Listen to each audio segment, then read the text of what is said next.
Halo semuanya. Wah, ketemu lagi nih sama aku di video lain. Kenalin, aku Kansa Farinda Halisa. Dan kali ini di mata kuliah Hukum Pemerintahan Daerah, aku bakal ngejelasin materi terkait arti dan terminologi daerah otonom dan otonomi daerah. Untuk materi pertama, aku bakal ngejelasin dulu terkait daerah otonom. Pengertian daerah otonom menurut KBBI. Berdasarkan KBBI, daerah otonom adalah daerah yang berdiri sendiri, mempunyai batas wilayah tertentu, mempunyai undang-undang, dan punya peraturan khusus yang berlaku untuk daerahnya dengan tidak menyalahi undang-undang pemerintah pusat. Arti daerah otonom juga dikenal dengan yang namanya daerah Maura Swatantra. Sedangkan menurut Undang-Undang Nomor 32 Tahun 2004 dalam Pasal 1, daerah otonom adalah kesatuan masyarakat hukum yang mempunyai batas-batas wilayah yang berwenang mengatur dan mengurus sendiri urusan pemerintahan kepentingan masyarakat setempat menurut prakarsa sendiri berdasarkan aspirasi masyarakat dalam sistem negara kesatuan Republik Indonesia.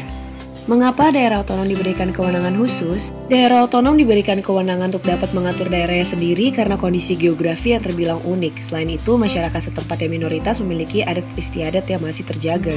Sebab itulah sistem daerah otonom diterapkan karena wilayah tersebut memerlukan hukum khusus yang sesuai atau cocok untuk daerahnya. Itulah alasan mengapa suatu daerah menggunakan sistem daerah otonom. Terdapat dua jenis dari daerah otonom, yaitu daerah khusus dan daerah istimewa.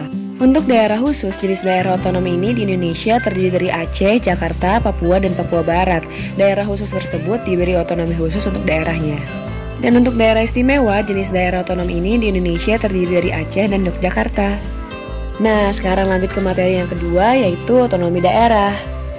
Otonomi daerah adalah kewajiban yang diberikan kepada daerah otonom untuk mengatur dan mengurus sendiri urusan pemerintahan kepentingan masyarakat setempat sesuai dengan undang-undang.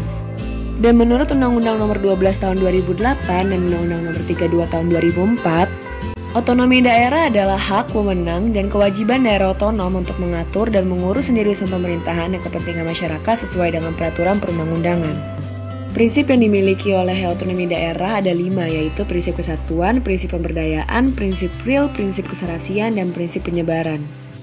Dasar hukum otonomi daerah itu didasarkan dari Undang-Undang Dasar, Ketetapan MPR RI, dan Undang-Undang.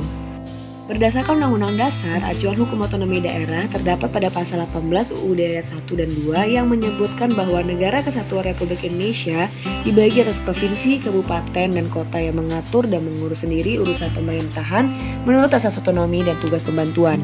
Sedangkan jika berdasarkan ketetapan MPR RI, Tab MPR RI nomor 15/MPR/1998 menjelaskan bahwa penyelenggaraan otonomi daerah antara lain adalah pengaturan, pembagian, dan pemanfaatan sumber daya nasional yang berkeadilan serta perimbangan keuangan pusat dan daerah dalam rangka negara kesatuan Republik Indonesia.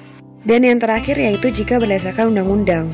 Undang-Undang Nomor 12 Tahun 2008 yang merupakan perubahan kedua atas Undang-Undang Nomor 32 Tahun 2004 tentang pemerintahan daerah menjelaskan bahwa pada prinsipnya penyelenggaraan pemerintahan daerah mengutamakan pelaksanaan asas desentralisasi. Dan dalam Undang-Undang Nomor 12 Tahun 2008 itu menjelaskan bahwa otonomi daerah mendorong pemberdayaan masyarakat, menumbuhkan prakarsa dan kreativitas, meningkatkan peran masyarakat, serta mengembangkan peran dan fungsi DPRD. Nah, sekarang udah selesai deh materinya.